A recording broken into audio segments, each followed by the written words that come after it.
आकाशवाणी मुंबई. दर्शना जोगदनकर प्रादेशिक बातम्या देत आहे. ठळक बातम्या. जागतिक आर्थिक मंचाच्या परिषदेत सहभागासाठी मुख्यमंत्री देवेंद्र फडणवीस दावोसला रवाना. आसाममध्ये 6,950 कोटी रुपये खर्चाच्या काझीरंगा उन्नत मार्ग प्रकल्पाचं प्रधानमंत्र्यांच्या हस्ते भूमिपूजन.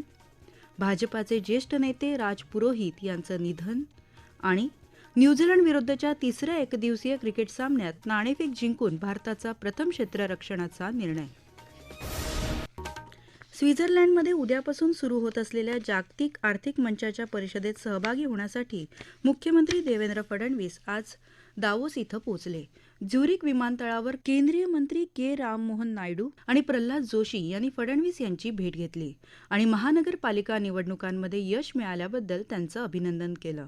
उद्योगमंत्री उदय सामंत आणि प्रशासनातल्या उच्चपदस्थ अधिकाऱ्यांचं पथक मुख्यमंत्र्यांच्या समवेत आहे.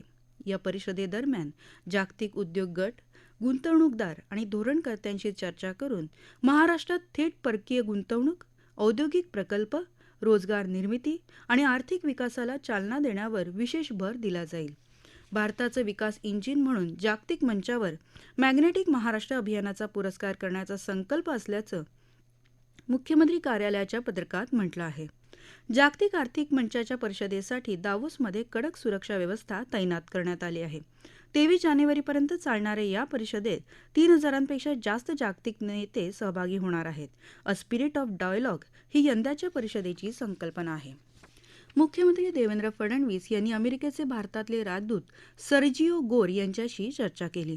मुंबईत मुख्यमंत्र्यांच्या वर्षा निवासस्थानी झालेल्या बैठकीला अमेरिकेचे कौन्सिल जनरल मायकेल स्क्रुडर देखील उपस्थित होते. राज्यात अमेरिकन गुंतवणुकीला प्रोत्साहन देण्यासह उभयपक्षी सहकार्याच्या विविध मुद्द्यांवर यावेळी चर्चा झाल्याचं फडणवीस यांनी समाजमाध्यमांवर लिहिलं आहे. परकीय गुंतवणूकदारांनी भारतीय शेअर बाजारातून या महिन्यात 22,530 कोटी रुपये काढून घेतले. याच कालावधीत परकीय कर्ज रोख्यातली 5,143 कोटी रुपये गुंतवणूकही बाहेर पडली आहे. गेले 3 महिने सलग परकीय गुंतवणुकीचा ओघ भारतीय भांडवली बाजारातून बाहेर जात आहे. त्याआधी ऑक्टोबर 2025मध्ये 14,610 कोटी रुपये गुंतवणूक आली होती. आसाममध्ये 6,950 कोटी रुपये खर्चाच्या काझीरंगा उन्नत मार्ग प्रकल्पाचं भूमिपूजन आज प्रधानमंत्री नरेंद्र मोदी यांच्या हस्ते झालं. नगाव जिल्ह्यात कालियाबोर इथं झालेल्या कार्यक्रमात प्रधानमंत्र्यांनी कालियाबोरचं ऐतिहासिक महत्त्व सांगितलं. काझीरंगामध्ये एकशिंगी गेंड्याची शिकार होता कामा नये याकरता आपलं सरकार दक्ष असल्याचं ते म्हणाले. जैवविविधता आणि निसर्ग संवर्धनासाठी ओळखलं जाणारं काझीरंगा अभयारण्य भारताचा महान वारसा आहे असं ते म्हणाले. आसामचे मुख्यमंत्री हिमंत बिस्व शर्मा आणि भाजपा खासदार कामाख्या प्रसाद तासा कार्यक्रमाला उपस्थित होते. प्रधानमंत्री सध्या आसाम आणि पश्चिम बंगालच्या दौऱ्यावर असून आज कोलकाता इथं नव्या 2 अमृत भारत जलद रेल्वेगाड्यांना प्रधानमंत्री हिरवा झेंडा दाखवणार आहेत. तसंच सिंगूर इथं आज 830 कोटी रुपयांच्या प्रकल्पाचं उद्घाटनही होणार आहे. विदर्भातील नैसर्गिक संसाधनं, कृषी क्षेत्र आणि कृषी आधारित उद्योग तसंच सेवा क्षेत्र यांचं व्यवस्थापन करून विदर्भात भांडवली उद्योग स्थापन करून मोठ्या प्रमाणात रोजगार निर्मिती होईल असं केंद्रीय मंत्री नितीन गडकरी म्हणाले. असोसिएशन फॉर इंडस्ट्रियल डेव्हलपमेंट यांच्या वतीनं ॲडव्हान्टेज विदर्भ 2026 खासदार औद्योगिक महोत्सव नागपूरमध्ये राष्ट्रसंत तुकडोजी महाराज विद्यापीठ परिसरात आयोजित केला जाणार आहे. याची माहिती देण्यासाठी आयोजित केलेल्या वार्ताहर परिषदेत ते आज नागपुरात बोलत होते. ॲडव्हान्टेज विदर्भ अंतर्गत 350हून अधिक स्टॉल्सचं औद्योगिक प्रदर्शन भरवण्यात येणार असून त्यामध्ये 100 MSMEचे स्टॉल्स तसंच विदर्भातील विविध जिल्ह्यांचे 40 जिल्हास्तरीय स्टॉल्स असतील. या प्रदर्शनात defence public sector units, SEBI, BSE, NSE, MCX, MCDX, AMFI, real estate, अक्षय ऊर्जा आणि स्टार्टअप्स अशा विविध क्षेत्रातील उद्योगांचा सहभाग असेल.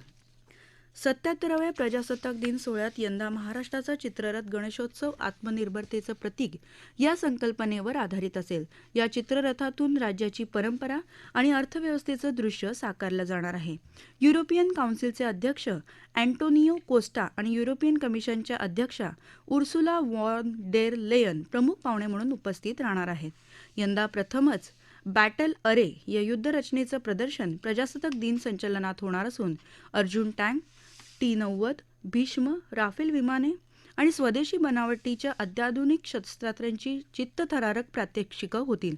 संचलनात लष्कराच्या 18 तुकड्या आणि 13 बँडसह एकूण 30 चित्ररथ सहभागी होतील. या प्रादेशिक बातम्या आकाशवाणीच्या मुंबई केंद्रावरून देत आहोत. आकाशवाणी मुंबईच्या एअर न्यूज मुंबई या फेसबुक पेजवर तुम्हाला दिवसभर महत्त्वाच्या बातम्या वाचता येतील. प्रादेशिक बातमीपत्रात आपलं पुन्हा एकदा स्वागत. माजी मंत्री आणि वरिष्ठ भाजपा नेते राज पुरोहित यांचं आज मुंबईत प्रकृती अस्वास्थ्यामुळे निधन झालं. ते 71 वर्षांचे होते. पुरोहित यांनी आपल्या राजकीय कारकिर्दीची सुरुवात नगरसेवक पदापासून केली. त्यानंतर महाराष्ट्र विधानसभेत त्यांनी 25 वर्ष आमदार म्हणून काम केलं. ते मुंबईतील मुंबादेवी आणि कुलाबा विधानसभा मतदारसंघातून 1990, 1995, 1999 आणि 2004 मध्ये झालेल्या निवडणुकांमध्ये निवडून आले होते. तसंच 1995 ते 1999 दरम्यान युती सरकारमध्ये त्यांनी कामगार, दुग्ध विकास आणि संसदीय कार्यमंत्री म्हणून जबाबदारी पाहिली. तसंच नंतर गृहनिर्माण मंत्री म्हणूनही त्यांनी काम केलं. दक्षिण मुंबईतल्या स्थानिक, विशेषतः भाडेकरूंच्या प्रश्नांवर त्यांनी काम केलं. ते काही काळ भाजपाचे मुंबई अध्यक्षही होते. मुख्यमंत्री देवेंद्र फडणवीस यांनी राज पुरोहित यांच्या निधनाबद्दल दुःख व्यक्त केलं आहे. दृढता आणि आक्रमकता हा त्यांचा स्थायीभाव होता. त्यांच्या निधनामुळे भाजपाने एक दिलदार व्यक्तिमत्व गमावलं आहे, अशी भावना त्यांनी व्यक्त केली. भाजपाचे राष्ट्रीय महासचिव विनोद तावडे यांनी पुरोहित यांना श्रद्धांजली वाहिली. पुरोहित यांचा तळागाळातल्या लोकांशी संपर्क होता. त्यांच्या निधनामुळे राज्याने एक अनुभवी नेता गमावला आहे, असं तावडे म्हणाले. राज पुरोहित यांनी कुलाबा आणि मुंबादेवी मतदारसंघाच्या प्रगतीसाठी दिलेलं योगदान सदैव स्मरणात राहील, असं भाजपा नेते आणि मंत्री आशिष शेलार यांनी समाज माध्यमांवरल्या संदेशात म्हटलं आहे. पुरोहित यांचं पार्थिव अंत्यदर्शनासाठी मुंबईतल्या त्यांच्या निवासस्थानी ठेवलं आहे. चंदनवाडी इथल्या स्मशानभूमीत त्यांच्या पार्थिवावर अंत्यसंस्कार होणार आहेत.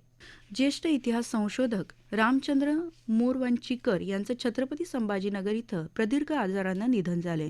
ते 88 वर्षांचे होते. डॉ. बाबासाहेब आंबेडकर मराठवाडा विद्यापीठात इतिहास विभागाचे प्रमुख म्हणून त्यांनी काम पाहिलं. तसंच पर्यटन विभागाचे संचालक म्हणूनही ते कार्यरत होते. प्रतिष्ठान ते पैठण हा त्यांचा ग्रंथ सातवाहन काळाच्या अभ्यासाकरता महत्त्वाचा स्रोत ठरला. 16 पुस्तकं आणि 200 राष्ट्रीय आणि आंतरराष्ट्रीय शोधनिबंध त्यांनी लिहिले. प्रतापनगर स्मशानभूमी इथं त्यांच्या पार्थिवावर अंत्यसंस्कार झाले. सोलापूर पुणे राष्ट्रीय महामार्गावर मोहोळ इथं एका भरधाव कारचे नियंत्रण सुटल्यानं झालेल्या भीषण अपघातात 5 जणांचा मृत्यू झाला असून एक महिला जखमी झाली आहे. काल रात्री हा अपघात घडला असून जखमी महिलेला नजीकच्या सरकारी रुग्णालयात दाखल करण्यात आलं आहे. अमळनेरचे माजी आमदार शिवसेना नेते शिरीष चौधरी यांना आज नंदुरबार पोलिसांनी अटक केली. नंदुरबारमधल्या उपनगराध्यक्षपदाच्या निवडणुकीदरम्यान झालेल्या हाणामारी प्रकरणी पोलिसांनी ही कारवाई केली. न्यायालयानं त्यांना न्यायालयीन कोठडी दिली असून वैद्यकीय उपचारासाठी मुंबईला जाण्याची परवानगी दिली.